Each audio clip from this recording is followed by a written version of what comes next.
So very good evening, सभी को नमस्कार और बहुत बहुत स्वागत है आपका मेरे चैनल जुडिशियल एस्पिरेंट में। सो फ्रेंड्स, आज कुछ मेरे पास कॉल आई हैं रिगार्डिंग, फिर वही कॉल है रिगार्डिंग वैकेंसी कौन सी आ रही है, एपीओ की या सिविल जज की। तो मेरा जवाब भी वही पुराना है कि 99.9% आपकी यूपी एपीओ आप पहले देंगे और यूपी जे आप बाद में देंगे। ये मैंने आज भी बोला है और मैं इस पर अडिग हूँ। ठीक है, मैं किसी भी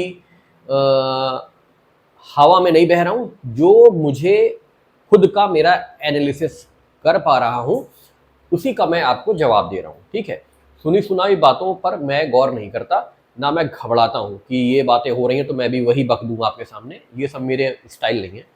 ठीक है, और दूसरी चीज, आज काफ़ी क्वेरी हुई है रिगार्डिंग मेंस आंसर राइटिंग के लिए कि सर यूपी एपीओ के लिए एक कॉल आया था अभी शाम को। उनका ये सवाल था कि सर मेंस में हम कैसे लिखें बढ़िया, मतलब मेंस की आंसर राइटिंग हम कैसे करें।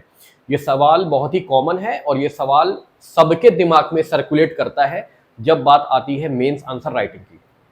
क्योंकि मेंस आंसर राइटिंग में हमें ये समझ में नहीं आता कि हम शुरुआत कहाँ से करें और हम एंड कहाँ पे करें।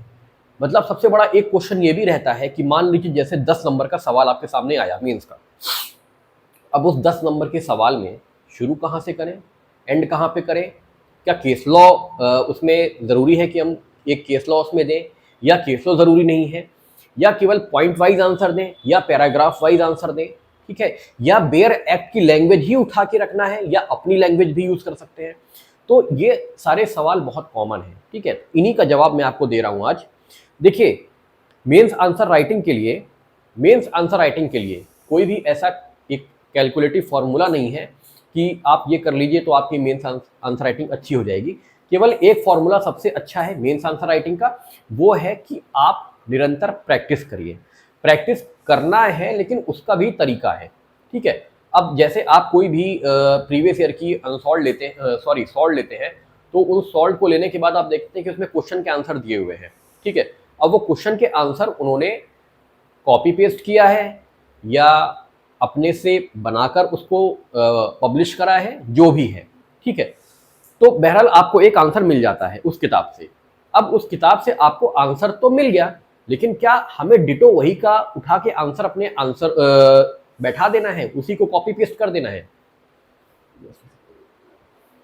तो ऐसा नहीं है। देखिए, मैं आपको बताऊं, just a second, just a second.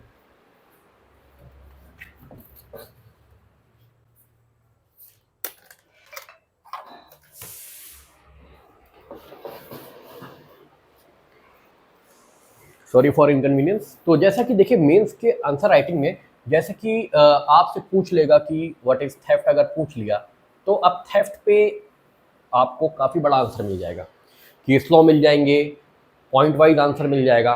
तो क्या अब आपको पूरा पूरा आंसर उठाना है अपने नोट्स में?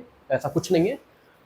देखिए, बेसिकली होता है कि सबसे ज़रूरी होता है कि एलिमेंट्स सबसे ज़रूरी है। अगर मैं बात कर रहा हूँ आपकी क्रिमिनल लॉ की, और क्रिमिनल लॉ में भी अगर मैं बात करूँ तो आपकी BNS oblique IPC. Elements means किन किन चीज़ों से मिलकर थेफ्ट बना है। डिसऑनेस्ट इंटेंशन है, मूवेबल प्रॉपर्टी है, ठीक है, मूवमेंट ऑफ प्रॉपर्टी है, ठीक है, विदाउट कंसेंट है, ये इसके एलिमेंट है। तो आप कोशिश करिए कि जो भी ऐसे क्वेश्चन है जो बहुत मेन क्वेश्चन है, जैसे कि आपके रॉबरी, डकैती, theft, extortion, hurt, grievous hurt, rioting, affray, इनका आप एलिमेंट अपने नोट में बनाइए, केवल एलिमेंट।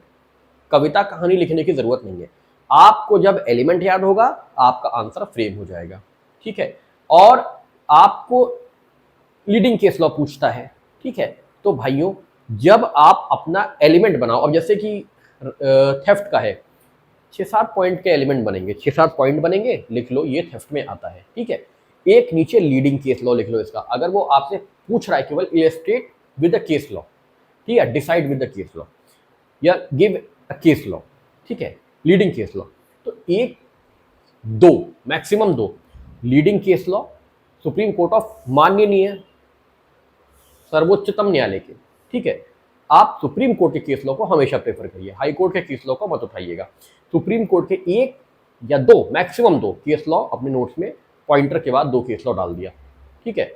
ये आपका आंसर बन गया। अब इसके बाद घटाना बढ़ाना ये मार्क्स के ऊपर डिपेंड है, 10 नंबर का है, 15 नंबर का है, 5 नंबर का है, जैसे नंबर वैसा आंसर की लंबाई चौड़ाई, ठीक है। क्योंकि देखिए बेसिकली क्या है कि जब भी एग्जामिनर आपकी कॉपी चेक करेगा ना, तो वो आपकी कथा कहानी सुनने नहीं बैठा है। एलएलबी का पेपर आप नहीं दे रहे हैं, आप दे रहे हैं जुडिशरी का या एपीओ का पेपर, ठीक है। उसमें उसको चाहिए क्या, बेसिकली उसको चाहिए एलिमेंट, और उसको और क्या चाहिए, एक बढ़िया केस लॉ। अगर लीडिंग केस लॉ उसने मांगा है तो आप दे दीजिए, देना ही पड़ेगा। अगर उसने डिमांड की है तो आप बाइंड है कि आपको अपने आंसर में नंबर उठाने के लिए वो करना ही पड़ेगा। और अगर नहीं बाइंड किया है तो अगर आप केस लॉ दे देते हैं, लीडिंग केस लॉ, तो आपके नंबर को चढ़ाता है ऊपर, ठीक है। बाकी आपको अगर एलिमेंट अपने तैयार हैं तो आप अपने आंसर की जो लेंथ है ना उसको बढ़िया से बढ़ा सकते हैं, ठीक है। केस लॉ देके बढ़ा सकते हैं, पॉइंट वाइज देके, पैराग्राफ देके आपका आंसर कंप्लीट हो जाएगा। ज्यादा कथा कहानी के चक्कर में मत पड़िएगा, ये कर लो वो कर लो, नीचे कंक्लूजन ऊपर हेडिंग। एग्जाम हॉल में मेरे सीनियर हैं, प्रेजेंट में जुडिशियल ऑफिसर भी हैं, रह चुके हैं, ठीक है। उन्होंने बताया था कि एग्जाम हॉल में ये हाल हो जाता है कि पेपर खत्म करते करते, और स्पेशली यूपी जुडिशरी का, आपको लगता है कि आप अपनी पेन उठा के फेंक दें, क्योंकि आपके हाथों का ऐसा बैंड बाजा बज जाता है वहां लिखते लिखते।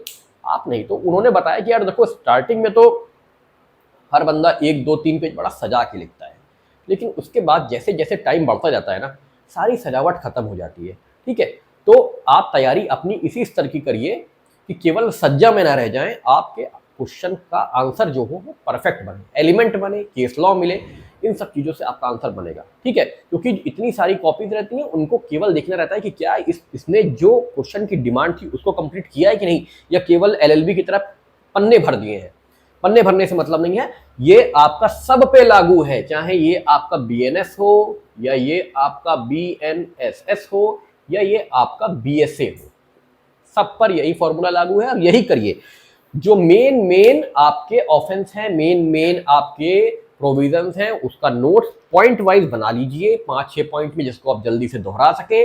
नीचे case law 1-2 leading case law दे दीजिए, ठीक है। और अगर कोई अमेंडमेंट हुआ है उस सेक्शन से, उस अपराध से जुड़ा कोई अमेंडमेंट है, अमेंडमेंट दे दीजिए, किस ईयर में हुआ वो दे दीजिए, काम आपका खत्म हो जाता है, ठीक है। अब आते हैं करंट अफेयर पे, ये हो गई लॉ की बातें। उसके बाद आते हैं करंट अफेयर पे। करंट अफेयर मेंस कैसे तैयार करें, तो देखिए मेंस का आप पेपर लीजिए, करंट अफेयर का मतलब जो आपका एग्जाम है, जो एग्जाम आप देने जा रहे हैं उसका आप पेपर ले लीजिए। पेपर लेने के बाद आप ये देख लीजिए कि मेंस में तरीका क्या है, क्या पूछते हैं, ठीक है। अधिकतर जो पूछते हैं वो करंट की स्कीम, योजना के बारे में पूछते हैं, कोई मिसाइल लॉन्च हुई है उसका पूछ लेते हैं, कोई नई टेक्नोलॉजी है उसका पूछ लेते हैं, ठीक है। और बेसिकली फुल फॉर्म पूछ लेते हैं, एब्रीविएशन पूछ लेते हैं। तो इन यही सब ज़्यादातर आपका करंट अफेयर का हिस्सा बनता है। तो इसके लिए मैंने बता दिया है, क्रेजी जी के ट्रिक पढ़ यूट्यूब चैनल है, अच्छा है, उसको देख लीजिए। और प्री के लिए आप क्या करिए, जैसे कि ये मंथ वाइज मैंने निकलवा ली है, ये मेरे पास है, मंथ वाइज है, क्रेजी जी के ट्रिक की है, ठीक है। आप लोग ये मत समझिएगा मैं प्रमोशन कर रहा हूँ, ठीक है, मैं प्रमोशन किसी का नहीं करता हूँ, ठीक है। ये मुझे अच्छा लगा इसलिए बता दे रहा हूँ। क्रेजी ट्रिक जी के ट्रिक का है, सितंबर 2024 का ये है, ठीक है। हर मंथ का मैं निकलवा देता हूँ, ठीक है, हर मंथ का निकलवाइए। इसमें टोटल आपके जो है, इसमें टोटल आपके 70 क्वेश्चंस होते हैं, 70 क्वेश्चंस हैं। और बाकी थोड़ा सा एक्सप्लेनेशन भी है, आप पढ़ना चाहें तो एक्सप्लेनेशन भी पढ़ सकते हैं। Best as per my experience, as per my advice, ये बेस्ट है। आपको जो बेस्ट लगे आप करिए, कोई ऐसा नहीं है, सबकी अपनी अपनी चॉइस होती है। जो आपको अच्छा लग रहा है, आपने जहाँ ज्वाइन किया है वो भी बहुत अच्छी बात है, आप करिए। लेकिन जो मुझे अच्छा लगा कि मैं आपको बताऊं, तो मैं आपको बता रहा हूँ कि ये बहुत बेस्ट है। महीने वाली निकलवाते रहो, पढ़ते रहो धीरे धीरे। इतनी मोटी मोटी किताब खरीद के उसको सेल्फ में रख देना बहादुरी कहीं की नहीं है, ठीक है। आप इसको पढ़ लीजिए मंथ वाइज, सितंबर अक्टूबर, पीछे के भी उनके पास हैं, आप ले सकते हैं। बहुत इकोनॉमिकल कॉस्ट वो भी देते हैं मेरी तरह, जैसे कि मैं भी इकोनॉमिकल रखता हूँ, वो भी बड़ा इकोनॉमिकल रखते हैं, उनकी खासियत ये भी है, ठीक है। मुझे जो चैनल पसंद आया यूट्यूब पे जीके का, ठीक है, मुझे किसी से ऐसा नहीं है कि मेरा यूट्यूब चैनल है तो मैं दूसरे से हमेशा ईर्ष्या भाव रखूँ, ऐसा कुछ नहीं। जो अच्छा है मैं उसको अच्छा बोलता हूँ। इनका चैनल वाकई में अच्छा है और हम लोगों के लिए इसलिए अच्छा है क्योंकि हम लोग जीके जीएस को बहुत इग्नोर करते हैं और कम टाइम में हम चाहते हैं कि चीज़ों को अच्छा कर पाएँ, तो उसके लिए बेस्ट है। आप लोग चाहो तो देख सकते हो, ले सकते हो, और जहाँ भी आप कर रहे हो वो भी बेस्ट है, जहाँ आप कर रहे हो वो भी बेस्ट है, ऐसा कुछ नहीं है। तो ये आपको मैंने बता दिया कि करंट अफेयर का ये है। स्टैटिक जीके का बता दिया है, मैक्सिमम एमसीक्यू सॉल्व करिए, घटना चक्र की पॉइंटर ले लीजिए, काम सेट हो जाएगा उतने में। लॉ का बता दिया, मेंस का कि मेंस का है आप जितने क्वेश्चन लिखेंगे अपने नोट्स बना के, छोटा सा नोट्स, उसके बाद उसको एक्सटेंशन, ठीक है, अपनी लैंग्वेज में। बेयर की लैंग्वेज कोई याद नहीं कर पाता है, फालतू वाली बातें हैं। बेयर की लैंग्वेज याद करके गए पूरा छाप डाले, वो केवल पागल बनाने वाली बातें हैं, कोई नहीं कर पाता। धरातल पे आइए, चीज़ों को आपको अपनी भाषा में अपनी लैंग्वेज में ही लिखना पड़ेगा। वहाँ पे लॉ की लैंग्वेज में ही लिखना है, लेकिन उसमें आपकी लैंग्वेज इंक्लूड होगी। सेंस निकलना चाहिए जो क्वेश्चन पूछा है, कॉन्सेप्ट आना चाहिए जो क्वेश्चन चाहता है, बाकी आपकी लैंग्वेज भी सफिशिएंट है, कोई दिक्कत नहीं है, ठीक है। बाकी मेरी मेंस की यूपी एपीओ मेंस की टेस्ट सीरीज आप ज्वाइन कर सकते हैं। नंबर मेरा मैं बता दूं, अब भी लोगों को बड़ा कंफ्यूजन है नंबर को लेकर, नंबर नहीं बताते हैं, नंबर नहीं मिलता है।